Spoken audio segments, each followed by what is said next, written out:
Hey, this Omar, and just on here real quick.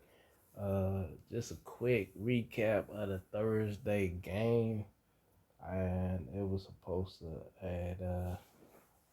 have shot this out earlier, but you know what I'm saying. I just got around to it, and just my thoughts on it, and it was Packers. They were supposed to follow up that momentum of that solid game that they had versus Dallas. I mean, that come from behind win. And so you was feeling like, okay, yeah, they had a certain amount of momentum, especially as another home game versus Tennessee. And Tennessee is, always up and down. But one thing you definitely can say about them for sure is, they gonna come with it. They gonna come with the wood. They gonna smack. They gonna hit you, and it's gonna be a physical. It's gonna be a physical ass game, and so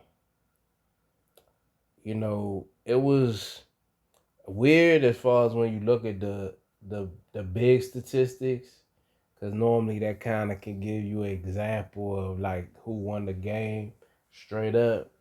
And so, some of the key stats is like, you run down third down efficiency. And it was kind of like a wash. You know what I'm saying? Tennessee was 7 of 13. The Packers was 7 of 14, which that's where you kind of want to be at. Um, total plays, Tennessee 64, Green Bay 59. The yards, that's when you kind of can see it separate a little bit because it was like 408 for Tennessee and 271 for Green Bay. Um, Time possession 32 minutes for Tennessee and 27 for the Packers. Now, I would say Tannehill was definitely in the groove. He kept the groove that he had from the Denver game, how he was making clutch throws, even though he ain't get a ton of points versus Denver. I mean, it was 17-10 with the win, and that's crazy. About Denver really has not let nobody like just got off and just beat the shit out their ass for the whole season, but so for some reason on the offensive side, they just don't do their part, but the defense have been pretty solid for most of the season, and but it just don't hasn't resulted in wins, but last night Tannehill, he was slicing and dicing. He only missed one pack, like he only had one interception. He was 22 completions, 27 attempts, 333 yards, two touchdowns, one interception, 127.3 passer rating. So let's just say this: if Tannehill is cooking like that, Tennessee gonna be a hard out for whoever, for Buffalo, for KC, for all them other people in the mix, Baltimore, the Jets, Miami. You know what I'm saying? They Cincinnati. They gonna be tough. And especially if he's throwing with that kind of precision. You also chime in with Derrick Henry, and he ain't really have a good efficiency as far as running. A team they had 88 yards as a team. So Henry had 87 on 28 attempts, but he had one touchdown. So he kind of really, he ain't even have 4 yards of carry. So, like I said, it wasn't because of him that they won the game, but his yards was 87 yards, but it was effective, especially given the circumstance of the weather. So, he also chimed in with on two targets, he caught two for 45, and he had that 42-yarder that was long that, you know, uh, put them in the red zone and position to, have another score. But it was, you also got to see Trey Burks. This was, I guess, I want to say his second game back from injury. He had 8 targets for caught 7 for 111, and Woods on 7 targets caught 6 for 69, and Hooper caught had 4 targets, caught for 36 and 2 TD receptions. So uh they don't got stars. You feel me? But they got some blue chippers. And when I say blue chippers is, you know, they can make plays. They not gonna be considered on people's like list of people that I expect to make plays. Cause last week it was the other guy, damn, what was his name? Westbrook, I guess in Klein or whatever his last name is. He was the one that was kind of being the producer as far as like receiving yards. But this week it was Trey Burks, you know what I'm saying? And he was solid, his best game as a pro. And they was he spread the ball around, you know what I'm saying? He got Hooper involved, the tight end, the young dude, the African dude, Oka something. He caught one for 31. And yeah, he was spreading the ball, but it was just good to see Burks have that good game, as far as like just to let him know that he can play in this league. And maybe that could be something that springboard him as far as like future games coming forward. They only had one sack and they only had one QB hit, and they didn't have no turnovers, and they didn't have no fumble recoveries.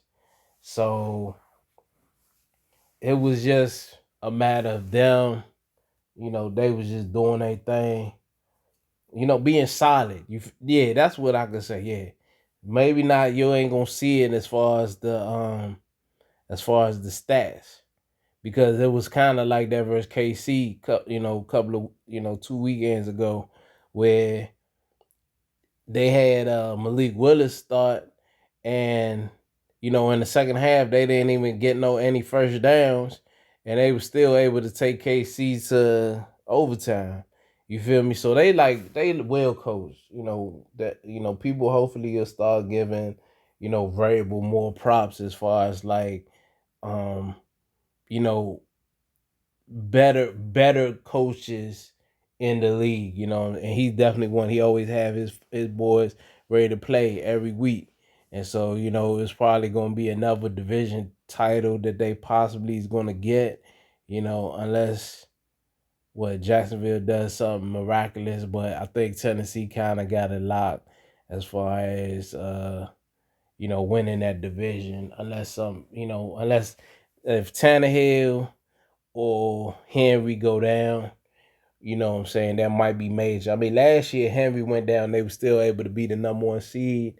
But you could tell like in that game when they was trying to like incorporate Henry instead of kind of sticking to like, because last year they had Foreman, the running back for Carolina.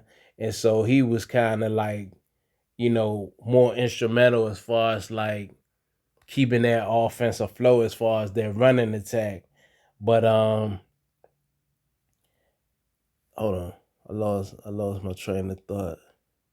Yeah, this year I don't think they can have the same results. Say if they lose Tannehill for an extended period of game. At first, I was on board and saying like give Malik Willis a shot, but because they still in the playoff hunt, it's kind of pointless for them to do that.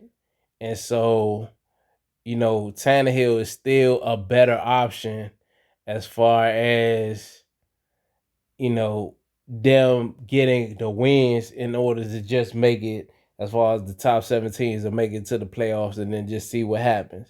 So they've been like I said, take away the KC game, and that was because they didn't have a starting quarterback.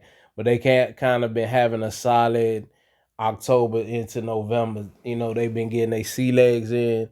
Henry been solid, Tannehill been solid. So we gonna see how they look going forward. Now Green Bay is a different story. It's a lot of teams that's gonna be battling for that 7th spot. And this loss, it wasn't against an NFC team. So that's a good thing for them. But what you could say by just the eye test, um, Rodgers, he missing a lot of passes. Like he missed a lot of passes where he could have kept the drive alive. He was 24-39. He had 2 touchdowns, no interceptions. But the running game just disappeared. You would think Aaron Jones, Dylan, they would be using them more. But for some reasons, it's a lot of games where they kind of just get lost, and it wasn't like the game was out of hand. I mean, shit, overtime it was 13-7, and even in the third quarter, it was just 20-17. So the game was right there where they could kept the running game going, but for some reason they got away from it.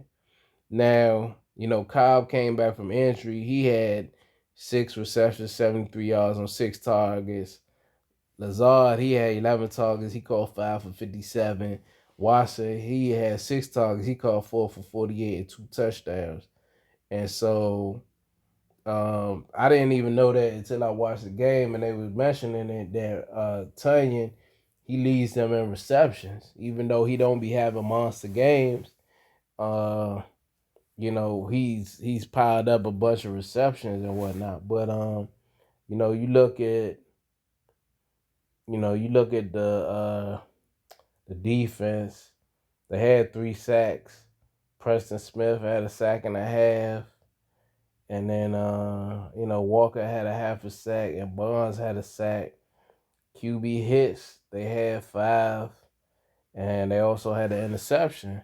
But they just couldn't get Tennessee off they square. You know what I'm saying? Like Tennessee just had the flow of the game. Even like I said, even though the Packers was able to score the touchdown and convert the 2-point conversion in the third quarter, it was kind of like Tennessee still got the ball back and was still able to march the field. So what I guess what people just learned that Tennessee just gonna be a squad that they just gonna come with it. And with the Packers, they really left themselves, no room for error if they still gonna try to make the playoffs. But it's gonna be extremely tough because if you just gonna guess, right? Just guesstimate the person just watching the football, you gonna say, all right, I'm gonna say Philly got enough wins. They probably gonna get in there. I'm going to say Minnesota because they have so far of a lead. They should get in there unless some crazy shit happen. So right there, that's 2. Now you're gonna say, the 49ers. I think we can stamp them and say, yeah, they gonna get in there. So that's a third team. So now we got 4 more spots. And you're gonna say the Cowboys or the Giants or both gonna get in there. So if you gonna say both, that's 5. And then I don't think Seattle gonna drop off that much, right?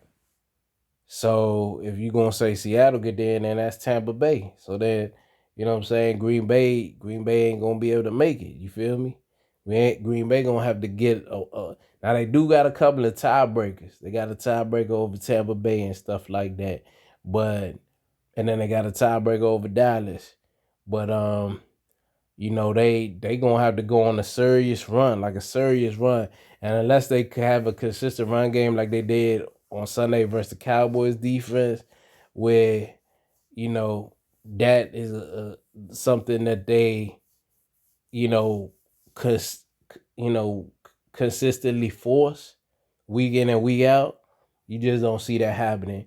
And I mean, truth be told, I don't know, man. I mean, maybe it's Rodgers trying to do the Brady thing and Russell Wilson thing, where he might be trying to play his way out of Green Bay and shit like that. Because I just don't see how he had this much of a drop off. Like you gonna say, all right, Peyton Manning did do that because that last year from the year previous, it was a big ass fall off. But well, Aaron Rodgers' arm talent is just a little stronger, so his arm is a little bit more liver at this point than Peyton Manning's arm was. So because his arm is still that much stronger, I just feel that maybe he want a different scene, a different voice. You feel me? And he don't respect the coach from, like I said, from the aisle, just me sitting watching.